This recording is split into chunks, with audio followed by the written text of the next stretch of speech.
My name is Emily Carson, and on the day I married the love of my life, I stood in a chapel full of empty chairs, while my phone lit up with desperate messages from the family who had abandoned me. I want you to picture it, a modest church in small-town Indiana, white ribbon stretched across rows of polished pews, pale afternoon sunlight pouring through stained glass windows. I can still remember the faint smell of lilies, the rustling of Daniel's cousin's suit jacket as he adjusted his tie, the quiet murmurs of a few close friends who had shown up. And then there was me, trying to look composed, trying to breathe, trying to keep my voice from shaking as I reminded myself that this was still my wedding day, even if my family had chosen not to be part of it. But I'm getting ahead of myself. Before that moment, before the missed calls, before the betrayal, there was a time when I genuinely believed my family respected me. Or, at least, loved me in the way families are supposed to. I grew up in a middle-class suburban home just outside Indianapolis. My mother, Diane, was a homemaker who prided herself on appearances. She kept pristine holiday table settings and biennial family portraits. My father, Charles, was a quiet man, reliable, hard-working, rarely emotional. And then there was my sister, my older sister by 3 years, Victoria. Blonde, elegant, ambitious, with a natural ease in every room she walked into. She had a way of making people feel like she was the sun, and everyone else was orbiting.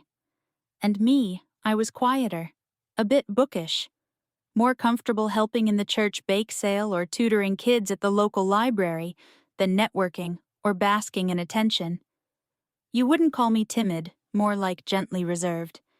Some people are fireworks. I am glowing candlelight. Growing up, Victoria always got the spotlight. I didn't resent it at first. Some people just shine bright, and you get used to standing behind them in photos. But as the years passed, the pattern became clearer. If Victoria got a B+, Mom would console her with, "You're brilliant, sweetheart." If I got an A, she would merely nod and say, "Good. Keep it up." If Victoria got invited to a party, the whole house buzzed. If I spent Friday night reading, Mom would frown and ask if I was lonely. But I never let it define me. And then I met Daniel. It was one of those unremarkable afternoons at a hardware store, the kind of moment you wouldn't script into a romance. But there he was standing in the plumbing aisle, holding a wrench, looking like he knew exactly how to fix all the broken pipes in the world. He wasn't flashy, he wasn't polished, but he was solid. A dependable man in steel-toe boots, with honest eyes and rough hands that had actually worked for a living.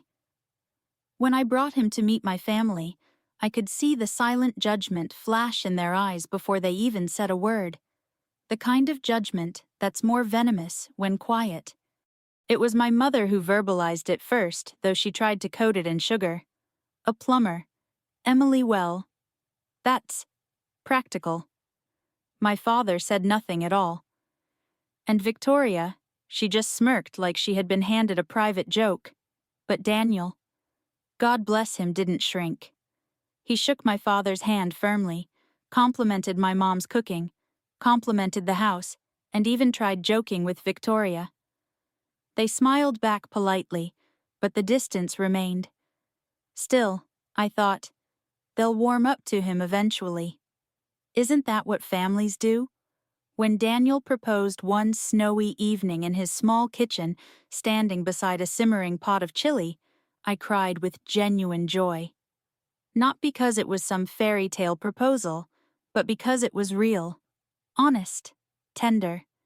And I couldn't wait to share the news. My parents offered congratulations, but reserved ones. Victoria gave a lukewarm hug. And after that, I noticed how quickly the conversation shifted to her job promotion, her travel plans, her anything else. Victoria always had more important news. Still, I tried. I really did. I planned a sweet, simple wedding in the church I'd grown up in with homemade centerpieces and a local baker making our cake. We were paying for most of it ourselves, but the family was invited happily, lovingly, 6 months in advance. And I remember the night I printed the invitations. I sat at my dining table smoothing each envelope, writing each address with careful cursive. My parents, my aunt, my uncle cousins, lifelong family friends. Daniel came up behind me, wrapped his arm around my shoulders and whispered, "They'll be there, Em." I believed him. For a little while. I didn't know yet that a storm was coming, that Victoria would make a decision so ruthless, so calculated, that it would change our family forever. And I certainly didn't know that the very people who ignored my wedding would later blow up my phone with urgent messages that would make me smile with quiet satisfaction. But all that will come. For now, there was only hope. A bride-to-be with a tender heart, an unshakable fiancé, and the faith that family, no matter how imperfect, would show up when it mattered. I wouldn't fully grasp the truth until much later. Some people don't realize what they've thrown away until it's too late. I sent those invitations out with hope in my heart, but just 1 week later, that hope began to crack in a way I never expected. Victoria's announcement didn't come as a polite text. It didn't arrive as a respectful phone call. No, she made her engagement declaration in the most dramatic, attention-commanding way possible, a social media blast. There it was, plastered across Facebook and Instagram, the platforms that define modern family politics more brutally than any dinner table ever could. Victoria standing in front of a glittering restaurant backdrop in downtown Indianapolis, an enormous diamond ring catching the flash, while her new fiancé Ethan, the high-earning corporate attorney, grinned beside her, as if they had just won life itself. The caption read, "Couldn't wait to share this joyful news," Ethan asked. And I said yes. We're celebrating with an engagement party on June 14th. Can't wait to celebrate with family and friends. June 14th, my wedding day. At first, I stared at the screen, blinking, rereading that line, as if my eyes had misinterpreted it. Surely she knew. She'd seen the invitation. I had even handed it to her personally. I remember her sliding the envelope into her purse casually and saying, "Oh wow, you're really doing this, huh?" As though marriage were a questionable indulgence rather than a commitment of love. So I texted her, trying to believe in human decency. "Vic, I think you got the date mixed up. June 14th is my wedding day." Her reply came just 2 minutes later. "Oh, right. Yeah, about that. Ethan's family said June is best for them schedule-wise, and this was the only weekend they could make it. You understand? That last part stung. You understand. No apology, no compromise. Just an expectation that I, the lesser sister, would naturally step aside." I texted back, "I sent my invitation 6 months ago." She responded, "Well, we only just got engaged. And our event is a bit bigger, so more people need to adjust to our schedule. Mom and Dad are helping with planning. You'll be fine. Weddings happen every weekend." I stared at my phone, my pulse pounding. That wasn't confusion. That wasn't oversight. That was dismissal. I called my mother next.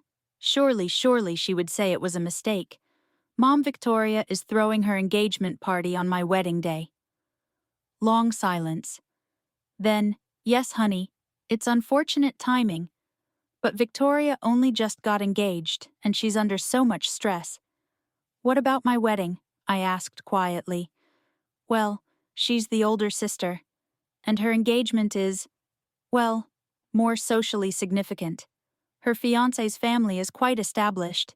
It's a different situation." There it was, plain as daylight. They weren't even pretending anymore. I felt my throat tighten.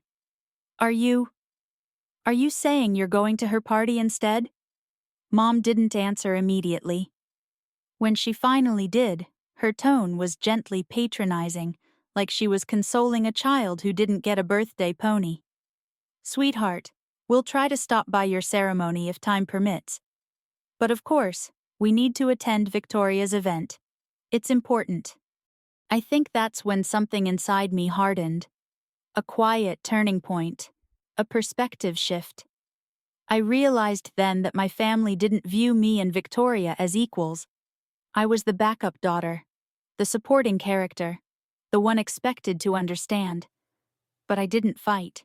I didn't yell. I simply breathed slowly and said, "I see." After hanging up, I sat at the kitchen table for a long time. Daniel found me there, hands folded, eyes red, not crying, just absorbing. He sat beside me without speaking at first. The refrigerator hummed in the background. A dog barked faintly down the street. Life continued indifferent to heartbreak. Finally, Daniel reached for my hand. "They're choosing her," he said softly. "They're choosing a ring, a career, a show. Over you." I looked at him and whispered, "Yes." He squeezed my hand. "Then let them. We'll have our wedding, our vows, our life. And one day they'll realize what they threw away by not showing up." I knew he was right. But knowing and accepting are two different things. The days leading up to the wedding were awkward. Family group chats contained enthusiastic discussions about Victoria's party theme: gold and white decor, champagne tower, live jazz musicians, catering from a fancy restaurant. My wedding barely got a mention. Maybe an occasional, "What time is your ceremony again?" followed by silence. People I had known my whole life felt distant, conditional, like their affection came with an invisible price tag. But Daniel's side of the family, they showed up in full. They offered help. They held genuine excitement. His mother Carol told me, "If your parents don't see the treasure you are, that's their loss. We'll be there with hearts full." And Daniel's father even handcrafted wooden wedding signage with our names carved into it. It felt like being adopted into a different kind of family, one that valued kindness over status. Then came the night before my wedding. I sat in bed, phone in hand, staring at the growing thread of posts about Victoria's upcoming party. Dozens of comments. "What a beautiful couple, can't wait to celebrate, so exciting." And then one private message from my Aunt Linda. She wrote, "I'm sorry, Emily. I think this isn't right. I wish I could be at your wedding. But your parents expect everyone to support Victoria. I hope you understand." There it was again. That poison sentence. "I hope you understand." That night, I didn't sleep much. But in the quiet hours of dawn, I realized something crucial. Understanding doesn't mean accepting, and forgiveness doesn't mean forgetting. Sometimes the deepest strength is found in quiet endurance, and in letting others reveal their own character without you needing to expose it. And oh, how their true character would soon come to light. I didn't expect the morning of my wedding to feel so still. I woke up before the alarm even buzzed, just lying there in the dim bedroom light, staring at the ceiling, and listening to the faint hum of the air conditioner. It should have been a morning of excitement, nerves butterflies, but instead, it felt like walking through a soft, unspoken grief. Not dramatic grief, not TV movie grief, but quiet resignation. Daniel knocked gently on the doorframe. Morning wife-to-be. I smiled despite myself. Morning. He sat on the edge of the bed and stroked my hair back from my face. "You doing okay?" "I will be," I said. "Eventually." We shared a long, calm silence. He didn't fill it with platitudes or rallying speeches. He just held my hand. And that meant more than any cheer-up ever could. The hours that followed went by in soft, slow motion. The wedding dress zipped up. My makeup applied. The little pearl earrings fastened. I took one quiet look in the mirror, and I saw a bride. A real bride. Not a sister comparison. Not a second-place daughter. Just a woman in love. As we drove to the church, I kept waiting for a last-minute call. A surprise. A miracle. Maybe my dad would tell me they were on their way. Maybe my mom would say she couldn't stand missing her daughter's wedding. Maybe Victoria would call to apologize. But the phone stayed silent. When we arrived, Daniel's best friend Mark was already at the church fumbling enthusiastically with decorations. Carol and Daniel's father were placing flowers with loving care. And then I saw the pews. Row after row. Empty. Not completely. There were some people, neighbors, co-workers, some acquaintances, Daniel's extended family, but not one relative of mine. I walked slowly down the aisle before the ceremony began, touching the tops of the polished pews. My footsteps echoed in the quiet. And in those echoes, I could almost hear the absence of my family louder than any presence. Daniel came up beside me, rested his hand lightly against my back. "You're not alone," he murmured. The officiant's gentle voice started the ceremony. Soft music played. People stood. And when I began walking down the aisle, not with my father but alone, I thought I would feel humiliated, exposed, pitied. But something strange happened. I felt steady. Each step I took, I reminded myself I am worthy of love. I am worthy of celebration. I am worthy of being chosen. When I reached Daniel, the look in his eyes erased everything else. There was no judgment there, no comparison, just unwavering devotion. The officiant asked who gave this woman to be married. Mark, yes. Mark cleared his throat and said almost shyly, "We all do." A soft laugh rippled through the room. The tension eased. And suddenly, the moment wasn't tragic. It was ours. Daniel's vows were warm and sincere. Mine were quiet and heartfelt. When we exchanged rings, I heard Carol sniffle not discreetly, and even caught her whispering to someone, "She's the loveliest bride." And I felt it, a different kind of belonging. Then came the reception. Not grand, not luxurious, but genuine. Homemade lemonade. Barbecue brisket from a local joint. Mason jars with daisies. Simple wooden tables. Daniel's cousins clapping loud enough for an army. But as I cut into the cake, laughter around me. My phone buzzed. Then again. And again. And again. At first I ignored it. But it kept going. And when I glanced at the screen, my heart tightened. Incoming texts from my mother, from Victoria, from cousins, and notifications of missed calls piling one after another. My mother's first message, "Call me." Urgent. Victoria's message, "We need you. It's a disaster." Then others, "Oh my God. Call back, Em. Something happened. Please." And then my mother again. "Come to the engagement party. Please. It's important." Daniel leaned in. "Everything okay?" I looked at him. And for the first time in months, I truly smiled, not from politeness, not from force, but from clarity. "It seems," I said softly, "they realized something." He chuckled. "That they made a mistake.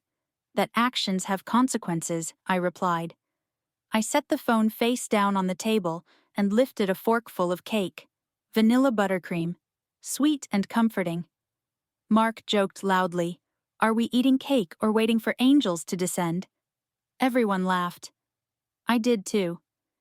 And when the DJ started up a slow tune, an old classic from the 60s, I let Daniel lead me onto the dance floor, his hand on my waist, my cheek against his shoulder, just swaying. At one point, I whispered, "I never imagined my wedding like this." He answered, "Maybe not, but it's honest, and it's real, and you're loved here." And standing there in that humble little reception, while my family desperately tried to reach me from afar, I suddenly understood something profoundly. Some people show up for you when it's easy, when it's glamorous, when you're shining in someone else's spotlight. But the people who matter, they show up when you're overlooked. They show up when others don't. They show up because they choose you, not because you're impressive. By the time we left the reception hall, the sun had begun to set, casting warm orange light over the empty sidewalk. Daniel opened the car door for me, kissed my hand like a gentleman from another era, and said, "Ready for our life to start?" I nodded. More than ready. As we drove away from that little church, my phone still buzzing in my purse, I felt lighter. Let them call. Let them panic. Let them scramble. I had spent so much of my life waiting for my family's approval. But on that day, I finally gave myself something they never did: permission to choose my own joy. I didn't look at my phone again until the next morning. Daniel and I had checked into a quiet little honeymoon cabin at a lakeside lodge, nothing fancy, just a peaceful spot in Brown County with pine furniture, a quilted bedspread, and a view of still blue water through the window. I remember waking to soft light and the old floor creaking under my feet. Daniel was still sleeping, his arm thrown over a pillow, hair tousled and peaceful. And for a moment, I just watched him, amazed that this man had chosen me, chosen us, chosen this life. Then the vibration started again. Buzz, buzz, buzz. I picked up the phone, and there it was, 47 missed calls. By noon, the number had ticked upward. 1. And the text messages, they scrolled like a frantic stream. From Mom, "Please call. It's urgent. I'm begging you, Emily. We need you." From Victoria, "Oh God, where are you? Please, please call back. I can't believe this is happening." From Aunt Linda, "The party fell apart. Everyone is in chaos. Victoria is devastated." From Dad, the man of few words, "Call your mother." I stood there barefoot on the cabin's braided rug, phone in hand, heart steady. Then I finally called Mom. She picked up so fast it was like her finger had been hovering over the button. "Emily, oh thank God," I said calmly. "Hi, Mom." She sounded breathless. We need to explain what happened. It's bad. I just waited." She swallowed hard. "Ethan, Victoria's fiancé, there was an incident at the engagement party. Someone showed emails." And she lowered her voice. "He's been seeing another woman. For months. A coworker." A pause. A brittle, fragile pause. Then, "And apparently another man. There are photos, messages." I don't even know what to believe." I let her talk. She continued, voice trembling. There was shouting. Guests left. Victoria locked herself in the bathroom. Ethan stormed out. The restaurant staff threatened to call the police because of the disturbance. And then everyone started asking where you were. There it was. Not, "We wish you were here because we love you, but we need you as emotional support, as the stable daughter, the sensible one." I said quietly, "I was at my wedding." Mom exhaled shakily. "Yes, I know. And maybe we made the wrong choice. But you have to understand."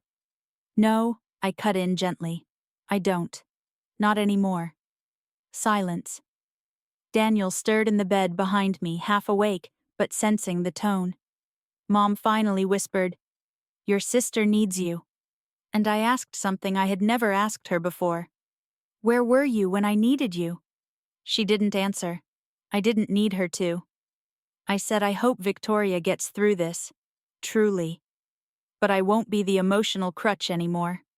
Mom started to protest, but I ended the call with a calm, final, "Goodbye, Mom."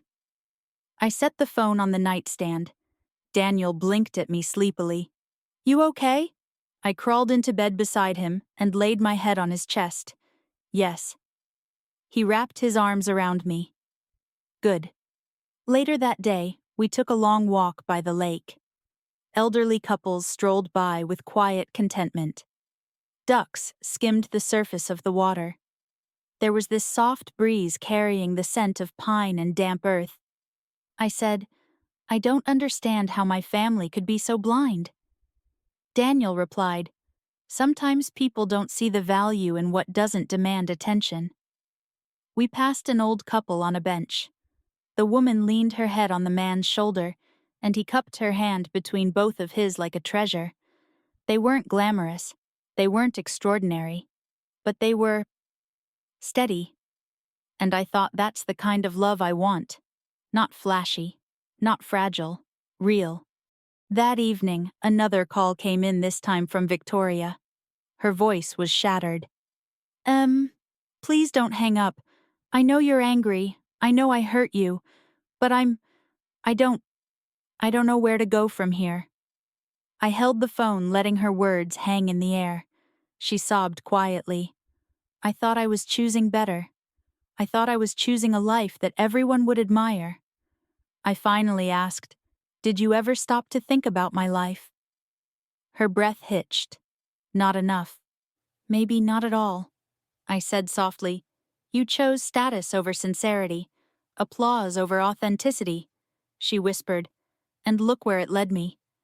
I didn't respond right away. I let the truth sit there between us. Then I said, "Vic, I hope you take time to heal and to reflect. But I'm not rushing to be the one who bandages the wounds you made yourself." She started crying harder. I didn't enjoy it. I didn't relish her downfall. If anything, I felt tired. Before hanging up, I said, "When you're ready to rebuild yourself, start with humility." And then I ended the call. Later, as Daniel and I sat on the cabin porch, wrapped in a blanket, with mugs of tea warming our hands, I felt a deep, quiet peace settle over me. The lake shimmered in moonlight.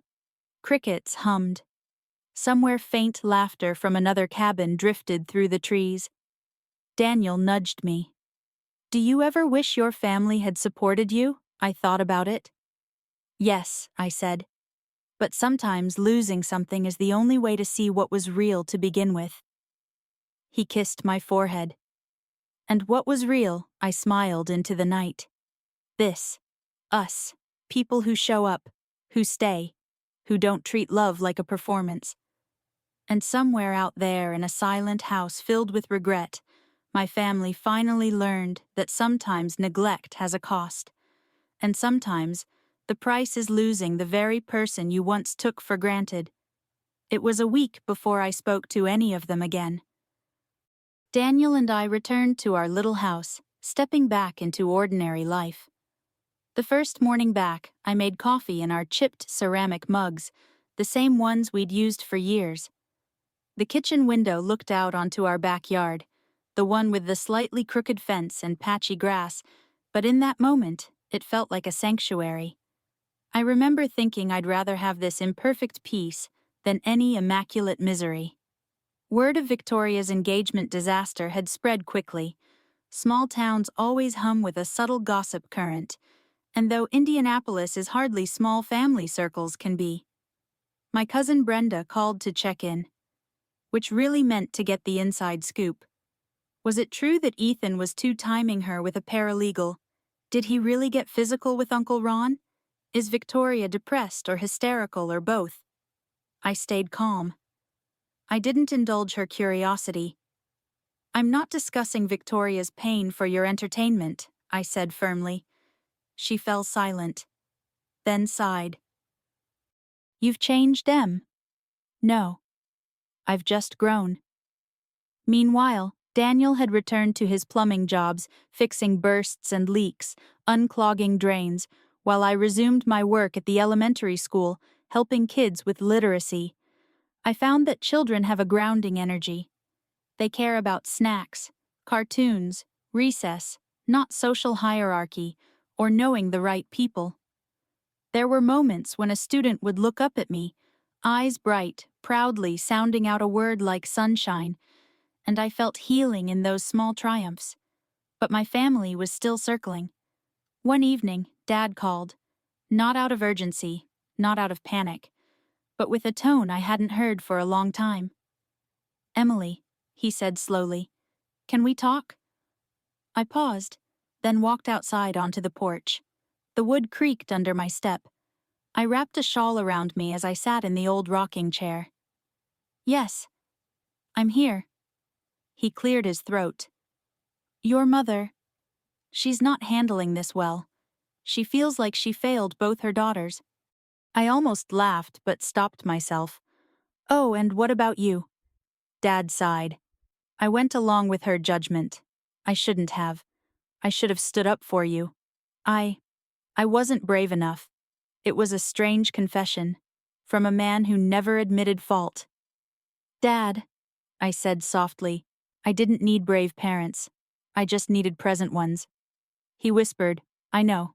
There was vulnerability there. And remorse. Victoria is asking for you, he added. She wants to apologize face to face. I took a deep breath. Not yet, I said. She has to sit with her choices first. Dad didn't argue. I understand. The next major moment came unexpectedly at the local grocery store. I was pushing a cart down the baking aisle, scanning for brown sugar, when I heard a timid voice behind me. Emily, I turned. Victoria stood there, no makeup, hair tied back, wearing a plain hoodie and faded jeans. She looked human, not glamorous, not curated, just raw. For a long moment we didn't speak. Finally, she said I deserved what I got. I didn't reply. I spent so much of my life thinking I was the center of the room, she continued. The star. The one everyone should care about. And I treated you? Her voice cracked as if you were support staff. I nodded slowly. That's accurate. She laughed weakly through tears. I always thought I was better than you. Because I impressed people. Because people looked at me. And they did, I acknowledged. Until they stopped. She nodded painfully. Turns out, being admired is not the same as being loved. We stood there in the aisle, surrounded by cans of cocoa powder and cake mix. Then she said, I'm so sorry, Em. I looked at her closely. This wasn't performative apology. This wasn't public relations remorse. This was the humbling of a woman who had been stripped of her illusions. I replied gently, I forgive you. She blinked. Just like that. No, I said. Not just like that. It will take time. But forgiveness begins somewhere. Victoria reached out hesitantly, and I let her hug me. It was awkward and wet with tears and honest. Later that week, I met with my parents in their living room, the same room where Victoria's accomplishments had been praised and my quiet qualities had been overlooked. Mom spoke first. I want to say this plainly. We were wrong. We treated you like a backup, like a safety net for Victoria. Dad added, you deserved better from us. I felt tears prick at my eyes, not of pain, but of release. I wanted you to just show up, I said, not to approve of my choice, not to love Daniel because of his job, just to love me enough to be there. Mom began crying, something I rarely saw. We thought we were choosing a path that would elevate the family. We forgot that the family is not a ladder, it's a circle. Dad nodded. You're the heart of this family, Emily. And we were blind. I didn't gloat. I didn't say I told you so. I simply let the moment settle. In the weeks that followed, something shifted between us. They started asking about my life with real interest. They invited Daniel over not just as my husband, but as a valued member of the family. Mom even asked him for advice on fixing a leaking faucet and teased him lovingly when he explained it. Victoria still struggled. Healing isn't linear, but she called me often just to talk. Sometimes we reminisced about childhood. Sometimes she opened up about insecurities she had never admitted before. And somewhere along the way, the bitterness dissolved.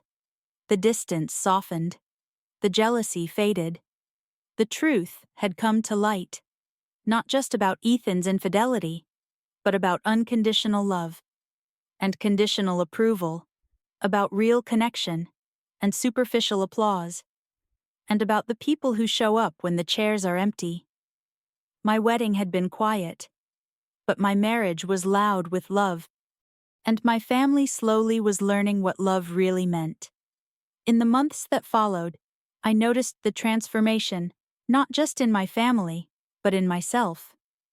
They had apologized, truly, but apologies are only the first step.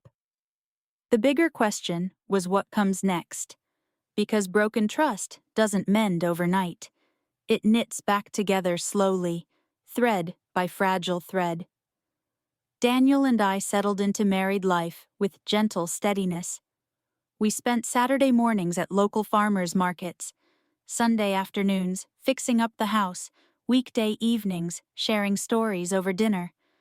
Life was becoming rooted, real, unpretentious. But the family, they were still figuring out how to fit back into it. One afternoon, Mom called and invited us to Sunday dinner. Not just us, everyone, the entire family. The last time we'd gathered like that was before Victoria's engagement fiasco. Daniel and I exchanged a glance, a silent, "Should we?" He nodded slowly. "It's time," he said.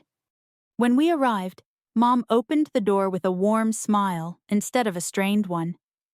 The dining table was set simply, not extravagantly, and for the first time in a long time, I felt welcomed rather than evaluated.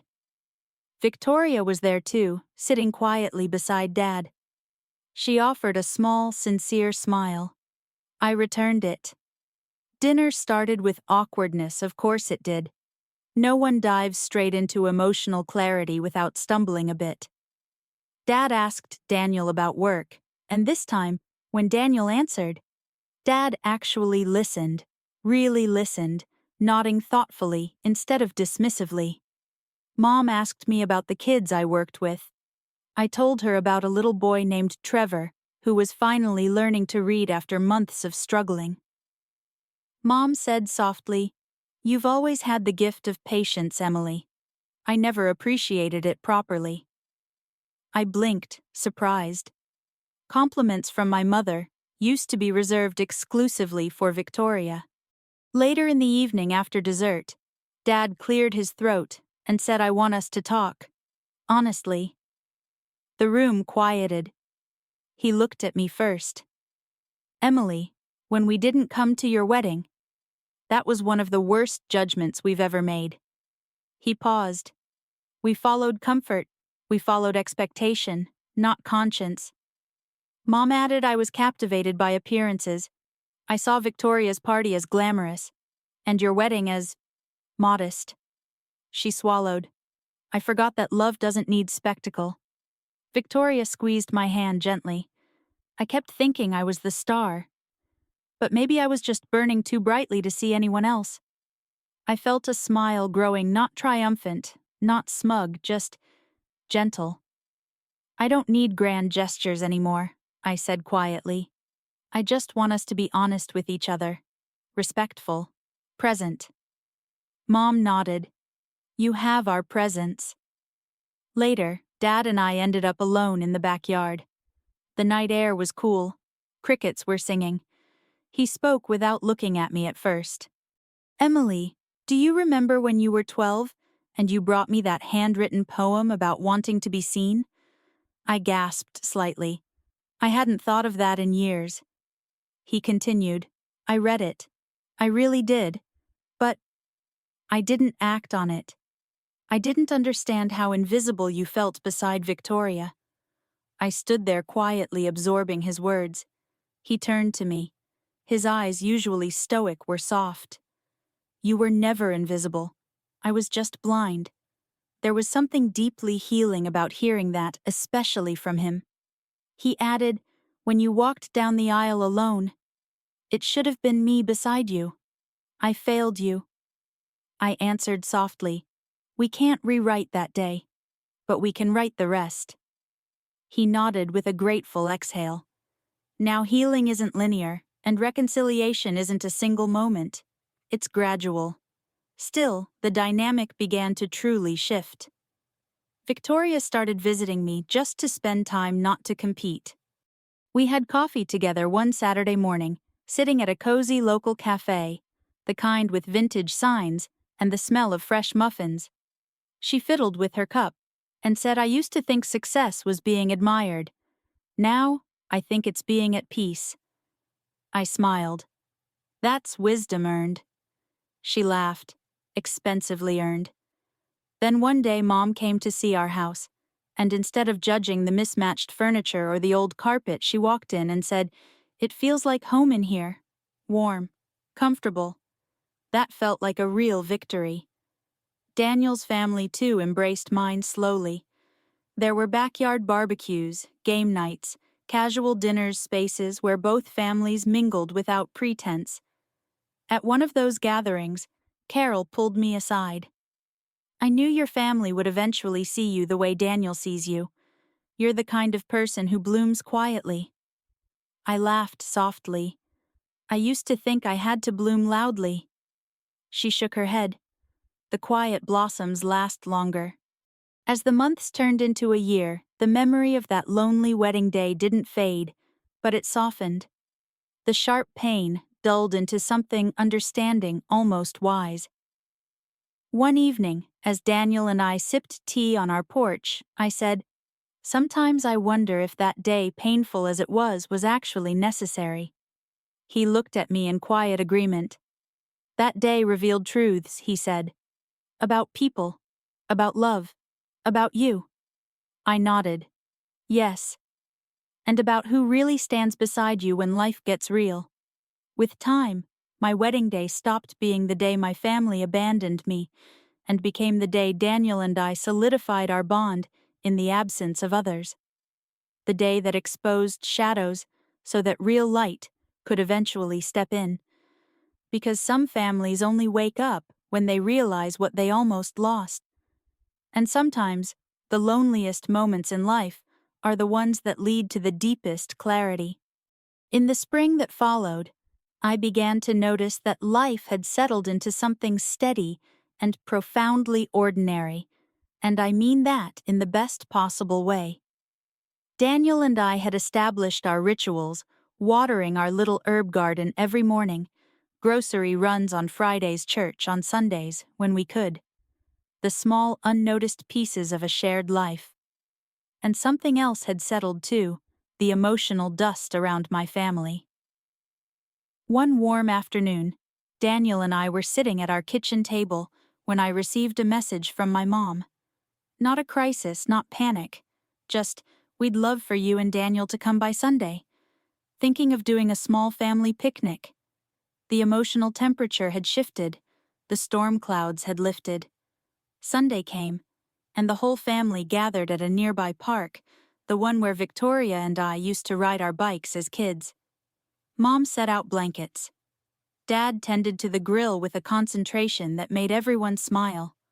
The conversation flowed more freely than it had in years, and for the first time, I saw not some idealized picture of family, but a group of imperfect people, all trying genuinely to do better. Later that afternoon, Victoria and I took a quiet walk along the path by the pond. Ducks floated lazily. The sun shimmered across the water. She sighed and said, "Do you ever think we could have avoided all of this?" I considered her question. "I used to think so," I admitted. "But now I'm not so sure. Maybe some truths only reveal themselves when everything breaks." She nodded thoughtfully. "You know, after the engagement collapsed, I kept thinking I needed someone to rescue me.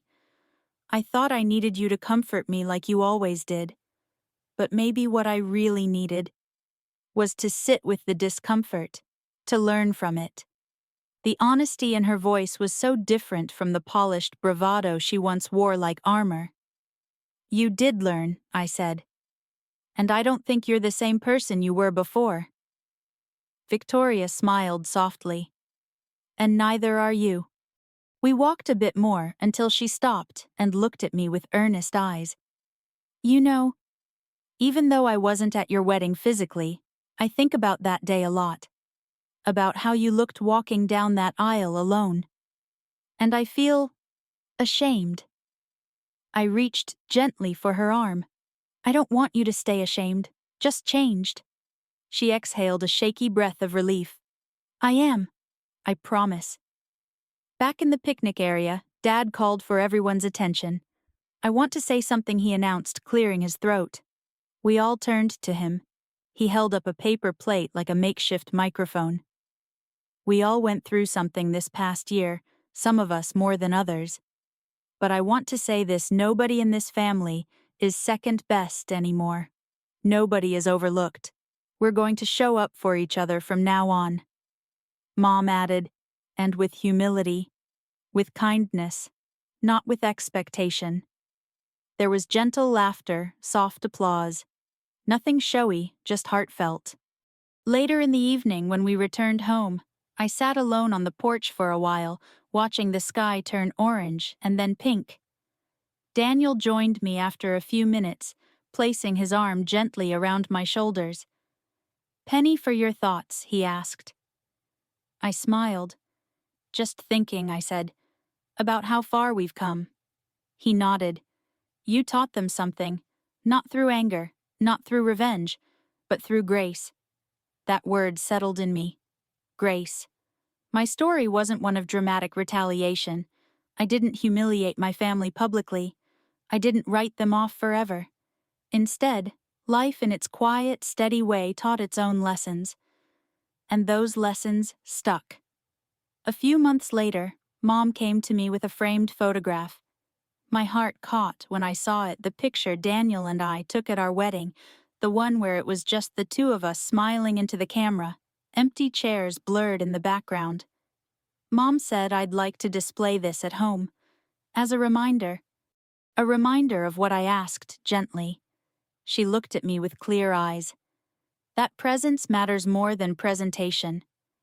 And that love doesn't measure success by career or prestige, but by showing up. I hugged her, and this time, I wasn't the one seeking comfort, I was offering it. Eventually, Victoria found love again, slowly, carefully. Not with an attorney, not with a high flyer, but with a social worker named Ben, who adored her not for her image, but for her vulnerability. She confided in me that first evening as she told me about him. "I finally understand what you saw in Daniel. Steadiness, kindness. A partner rather than an accessory." I chuckled softly. "You had to go through the fire to recognize the warmth." She smiled. "Maybe, but I'm grateful for the warmth now." As for my marriage, it continued to bloom in its steady, gentle way. Daniel and I would sometimes reminisce about our wedding with affectionate humor. He'd say, "Best wedding ever," short line for cake, plenty of elbow room on the dance floor. And I'd answer, "And the most loyal groom a girl could ask for." Looking back, I no longer saw that day as a tragedy. It was a revelation, a sorting of hearts. It showed me who celebrated me, and who only celebrated spectacle. It showed me who stood with me when the room was empty, and who only joined when the room was full. It showed me how love behaves when the audience disappears. And now, as I share this story, I hope someone listening, maybe someone who has felt overlooked, dismissed, or overshadowed, hears this truth. Your worth is not determined by who applauds you, but by who stands beside you when no one else does. If you've ever been treated like the backup, the quiet one, the lesser option, please remember that sometimes the quietest people build the strongest lives. I hope this story encourages reflection, maybe even healing in your own relationships. If it resonates with you, feel free to share it, or leave a comment or subscribe for more stories that touch the heart and remind us of what really matters. Because in the end, the spotlight fades, but love, real love, stays.